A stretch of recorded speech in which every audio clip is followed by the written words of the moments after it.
Karnataka people வந்து லோக்சபாக்கு வேற மாதிரி வாக்களிப்பு 2004, 2009, 2014, 2019 கடந்த 4 தேர்தலையும் பாத்தீங்கன்னா பிஜேபிக்கு தான் ஜாஸ்தி ஓட்ஸ் அவங்க கொடுத்துருக்காங்க. சரத்குமார் வந்ததுனால வந்து சரத்குமாருக்கு ஒரு அங்கீகாரம் கிடைக்கும். அவரால் வந்து பாஜக பயன்பெறும் அப்படின்னு தான் நான் பாக்குறேன். ஏன்னா 98ல வந்து திருநெல்வேலி தொகுதி மக்களவை போட்டியிட்டாரு. அப்புறம் ராஜ்யசபா எம்பியா இருக்காரு. அப்புறம் வந்து 2011ல தென்காசியில எம்எல்ஏவா இருந்திருக்காரு. வெற்றியோ தோல்வியோ அவர் வந்து ஒரு எலக்டோரல் ட்ராக் ரெக்கார்டு இருக்கிறார். அண்ட் வந்து திரைத்துறையில அவர் வந்து இருந்திருக்கிறாரு. ஒரு நல்ல ஒரு ஜாதிய பின்புலம் இருக்கு. எப்படி பார்த்தாலும் அவரால வந்து பாஜகவுக்கு லாபம் அதிகம். தென் மாவட்டங்கள் வந்து இட்ஸ் ஓபன் ஃபீல்ட் பிஜேபி. அதுக்கு உதவி செய்யும் வகையில ஓபிஎஸும் டிடிவியும் இந்த தடவை பிஜேபியோட கை கோர்த்திருப்பது பிஜேபிக்கு வந்து தென் மாவட்டங்கள்ல ரொம்ப ஒரு வலு சேர்க்கும்.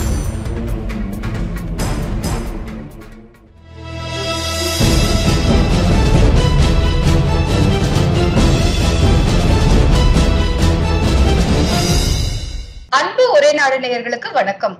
நம்முடன் இன்று இணைந்திருப்பவர் அரசியல் விமர்சகர் திரு ஸ்ரீகுமார் சார் அவர்கள். சார் வணக்கம் சார், உங்களை வரவேற்பதில் பெருமிதம் அடைகிறோம். வணக்கம் சார்.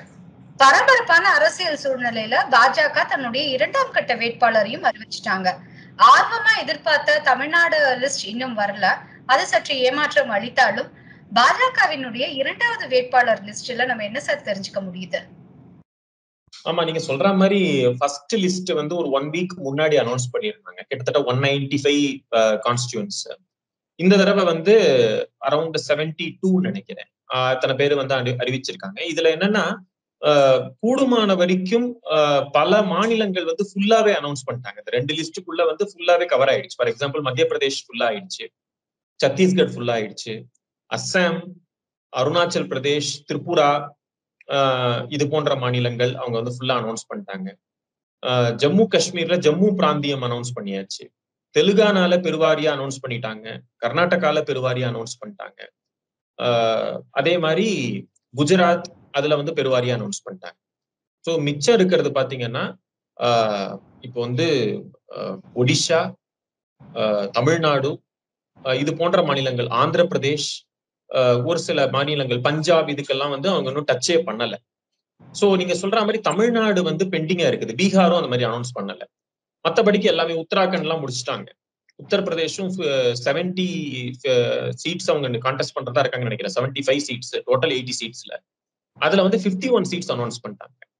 ஸோ இதுல இருந்து என்ன தெரியுதுன்னா, இன்னும் அந்த கூட்டணி கணக்குகள் இன்னும் முழுசா முடியலன்னு தெரியுது. அதாவது பீகார்ல நிதிஷ்குமார், மகாராஷ்டிரால சிவசேனா தேசியவாத காங்கிரஸ், தமிழ்நாட்டுல வந்து இருக்கக்கூடிய சிறிய கட்சிகள் இல்ல பாமகவோட சேர்ந்து பேசிட்டு இருக்காங்களான்னு தெரியல. அதே மாதிரி ஒடிஷா அங்க வந்து பிஜு ஜனதா தளோட பேசுறாங்களான்னு தெரியல. சோ இது போன்ற ஒரு இடங்கள் மட்டும் பெண்டிங்கா இருக்குது.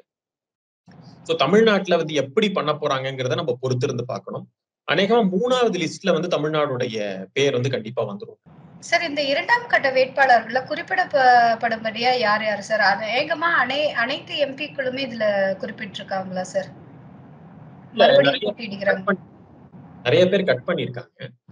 எனக்கு தெரிஞ்சு வந்து சில குறிப்பிடத்தக்கவர்கள் அப்படின்னு பாத்தீங்கன்னா, அனுராக் தாக்கூர் ஹிமாச்சல்ல வந்து ஹமீர்பூர்ல வந்து அவருக்கு தெரியும்.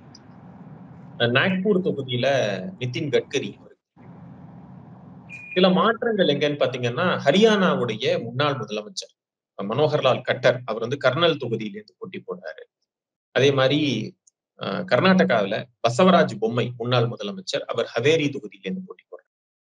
சோ இது போன்ற ஒரு சில மாற்றங்கள் நிகழ்ந்திருக்கு.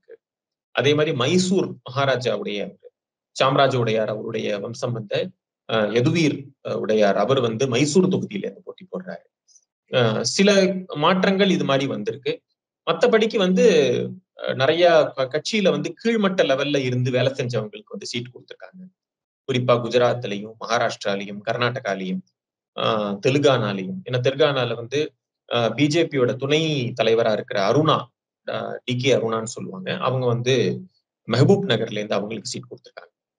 ஸோ இவங்க இந்த மாதிரி நிறைய இடங்களுக்கு வந்து வேட்பாளர்கள் அறிவிக்கிறாங்க. அதாவது என்னன்னா, experienced people, new people, youngsters, இந்த மாதிரி எல்லாருடைய கலவையா இந்த தடவை கொடுத்துருக்காங்க. ஸோ அது மாதிரி it's a very good seat ஷேரிங்னு நான் பாக்குறேன். நல்லபடியான ஒரு பகுத்தாய்வு பண்ணி அழகா கொடுத்திருக்காங்க இந்த தடவை. சார், நாம் கர்நாடக தேர்தல பார்க்கும்போது நீங்க நெறைய இடத்துல சொல்லியிருக்கீங்க. கர்நாடக மக்கள் வந்து எப்பவுமே ஒரு மாரி அ லோக்சபாக்குன்னா ஒரு முறையில வாக்களிப்பாங்க. பாராளுமன்றம்னா வேறொரு முறையில அவங்க வாக்களிப்பாங்க. அவங்களுடைய வாக்களிக்கும் முறையே வந்து டிஃபரெண்ட்டா இருக்கும் அப்படின்னு சொல்லியிருக்கீங்க. ஸோ கர்நாடகாவுக்கான எம்பிக்களின் தொகுதிகள், அதற்கான நபர்கள் வந்து ஆல்ரெடி குடுத்தாச்சு சார். பாஜக குடுத்துட்டாங்க. இவங்க வந்து எந்த மாதிரியான ஒரு பொசிஷன்ல இருக்காங்க சார் ஆஸ் ஆஃப் நவ்? எப்பவுமே டோட்டலா கர்நாடகால வந்து 28 சீட்ஸ் மதசார்பற்ற ஜனதா தளம் அவங்க தேவகவுடாவோட கட்சிக்கு 3 தொகுதிகள் ஒதுக்குறாங்கன்னு நான் கேள்விப்பட்டேன். சோ 25 இடத்துல வந்து பிஜேபி நிப்பாங்க. அந்த 25 இடத்துல வந்து கிட்டத்தட்ட 20% அவங்க அனௌன்ஸ் பண்ணிட்டாங்க. அதுல வந்து சில பேரை வந்து ரீடைன் பண்ணிருக்காங்க, சில பேரை வந்து கட் பண்ணிருக்காங்க. குறிப்பா வந்து தட்சிண கன்னடால வந்து நளின் கட்டீல் அவரை கட் பண்ணிருக்காங்க. மைசூர்ல வந்து பிரதாப் சின்ஹாவை கட் பண்ணிருக்காங்க. அதே மாதிரி உடுப்பியில இருக்கிற சோபா கரந்த்லாஜே வந்து அங்கேருந்து பெங்களூரு வடக்கு தொகுதியில வந்து அவங்க வந்திருக்காங்க. தேஜஸ்வி சூர்யா வந்து பழையபடிக்கு ரீடைன் ஆயிருக்காரு. சோ அது மாதிரி நிறைய மிக்ஸ் அண்ட் மேட்சஸ் இந்த தடவை நடந்திருக்கு. எப்பொழுதுமே நீங்க சொன்ன மாதிரி கர்நாடகா பீப்புள் வந்து லோக்சபாக்கு வேற மாதிரி வாக்களிப்பாங்க. குறிப்பா அவங்க வந்து பிஜேபியோட பல தேர்தலா வந்து அவங்க தொடர்ந்து வந்து பிஜேபிக்கு மெஜாரிட்டி கொடுத்துட்டு இருக்காங்க லோக்சபாவை பொறுத்த வரைக்கும். 2004, 2009, 2014, 2019 எல்லா தேர்தலையும் நீங்க வரிசையா அந்த கடந்த 4 தேர்தலையும் பாத்தீங்கன்னா கிட்டத்தட்ட அவங்களுடைய வாக்குகள் பாத்தீங்கன்னா பிஜேபிக்கு தான் ஜாஸ்தி ஓட்ஸ் அவங்க கொடுத்திருக்காங்க. ஸோ இந்த தடவையும் அது நடக்கிறதுக்கான வாய்ப்புகள் தான் ஜாஸ்தி இருக்கு. 28 சீட்ஸ்ல வந்து அபவுட் 24+ அது வந்து இந்த பிஜேபி கூட்டணி கிடைக்கிறதுக்கு வாய்ப்பு இருக்கிறத நான் பாக்குறேன். சார், தமிழகத்தில் நீங்க சொல்வது போல பாமக ஒரு பக்கம் பேச்சுவார்த்தை நடத்தினாலும் கூட, மறுபக்கம் வந்து ஆல்ரெடி ஜி.கே. வாசன் தமிழக மாநில காங்கிரஸ் அவர் ஜி.கே. வாசன் வந்து ஆதரவு தெரிவிக்கிறோம்னு சொல்லிட்டாரு. சமகவிலிருந்து சரத்குமார் வந்து தான் வந்ததோடு மட்டுமல்லாமல் தன்னுடைய கட்சியையே பாஜகவுடன் இணைத்து விட்டார். ஊடகங்கள் எல்லாம் ஒரு விவாதம் மேற்கொள்றாங்க. சமக வந்ததால் என்ன விதமான லாபமும் பாஜகவுக்கு கிடையாது அப்படின்னு சொல்றாங்க. பாஜகவுக்கு எந்த விதமான ஒரு அப்லிஃப்ட் கொடுக்கும் இந்த தேர்தல்? குறிப்பாக இந்த மாதிரியான கட்சிகளின் இணைவு. இது ஒரு மியூச்சுவல் பெனிஃபிட். அதாவது சரத்குமார் வந்ததுனால வந்து சரத்குமாருக்கு ஒரு அங்கீகாரம் கிடைக்கும். அவர் மாதிரி ஒரு தனிப்பட்ட ஒரு நபரா இருந்தா கூட இஸ் அன் இன்டெலெக்சுவல் பர்சன். அவர் ஒன்னும் தெரியாதவர் கிடையாது. இரண்டாவது ஒரு எலக்டோரல் எக்ஸ்பீரியன்ஸ் உள்ள ஒரு நபர். பாஜகவுக்கு அவரால் வந்து ஒரு வேல்யூ அடிஷன் தான். அவரால் வந்து பாஜக பயன்பெறும் அப்படின்னு தான் நான் பாக்குறேன். ஏன்னா அவர் வந்து ஒரு ஒன்னும் அரசியலுக்கு ஒரு புதியவர் கிடையாது. 98ல வந்து திருநெல்வேலி தொகுதி மக்களவை போட்டியிட்டாரு, தோல்வி அடைஞ்சாரு. கடம்பூர் ஜனார்தனத்துக்கிட்ட சொற்பமான வாக்குகள்ல தான் தோத்து போனாரு திமுக சார்பா. அப்புறம் ராஜ்யசபா எம்பியா இருந்திருக்கிறாரு. அப்புறம் வந்து 2011ல தென்காசியில எம்எல்ஏவா இருந்திருக்காரு. அதுக்கப்புறம் வந்து அடுத்த தேர்தல் 2016ல அவரால் ஜெயிக்க முடியல. சோ எப்படி பார்த்தாலும் வெற்றியோ தோல்வியோ அவர் வந்து ஒரு எலக்டோரல் ட்ராக் ரெக்கார்டு இருக்கு அவருக்கு.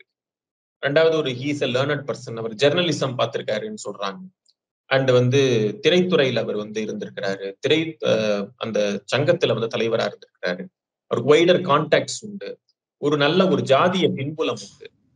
எப்படி பார்த்தாலும் அவரால வந்து பாஜகவுக்கு லாபம் அதிகம். அதே போல சரத்குமார் அப்படிங்கிற தனிநபருக்கும் அந்த பிஜேபினால நல்ல அங்கீகாரம் கிடைக்கும். So it's a mutual benefit.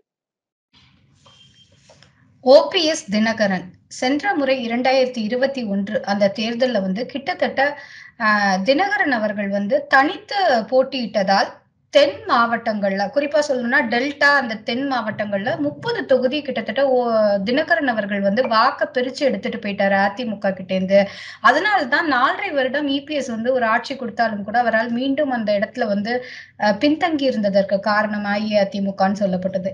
இந்த முறை தினகரன் மற்றும் அஇஅதிமுகவிலிருந்து வெளியேற ஓபிஎஸ் அவர்கள் வந்து பாஜகவுடன் கூட்டணி அமைச்சிருக்காங்க. டெல்டா அப்படிங்கிறது திமுகவின் கோட்டைன்னு சொல்லப்படும் இடத்தில் இவர்களினுடைய இணைவு பாஜகவுக்கு எந்த இடத்தை பெற்று தரும்? இல்ல டெல்டால வந்து இன்னும் பிஜேபி இன்னும் பவர்ஃபுல்லா ஆக முடியாது. இன்னும் கொஞ்சம் அதுக்கு டைம் ஆகும். சோ ஈவன் வந்து இப்ப தினகரன் சேர்ந்தா கூட அது ஒரு நல்ல ஒரு பொசிஷனுக்கு வரலாமே தவிர ஓட்டுகள் கிடைக்கும், சீட்டுகள் கிடைக்காது டெல்டாவை பொறுத்த வரைக்கும். ஏன்னா it's long way to go. ஒரு சில இடங்கள் வந்து நம்ம விருப்பப்படுறது வேற, பட் நடைமுறை சாத்தியம்னு ஒண்ணு இருக்கு. சோ அப்படி பார்த்தா டெல்டாவுக்கு கீழே தென் மாவட்டங்கள்ல இதோட இம்பாக்ட் நல்லா இருக்கும். ஏன்னா அவங்களுக்கு வந்து தென் மாவட்டங்கள்ல ஒரு நல்ல ஒரு பேஸ் இருக்கு. பிஜேபியும் வந்து திமுக அங்கு வந்து ஸ்ட்ராங்கா இல்ல. இப்ப நீங்க பாத்தீங்கன்னா திமுகவுடைய பலம் சென்னை, வட மாவட்டங்கள், டெல்டா இதோட வந்து நின்றுடுது. தெற்கு நோக்கி இன்னும் போகல. அவங்களுடைய பலம் இன்னும் போகல.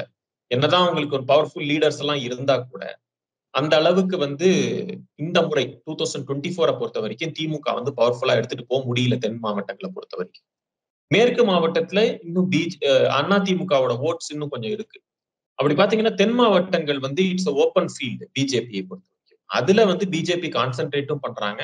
அதுக்கு உதவி செய்யும் வகையில ஓபிஎஸும் டிடிவியும் இந்த தடவை பிஜேபியோட கைகோர்த்திருப்பது பிஜேபிக்கு வந்து தென் மாவட்டங்கள்ல ரொம்ப ஒரு வலு சேர்க்கும். டெல்டாவை பொறுத்த வரைக்கும் நல்ல ஓட்டுகள் பெற்றுத்தரும், சீட்டுகள் கிடைப்பது கஷ்டம்.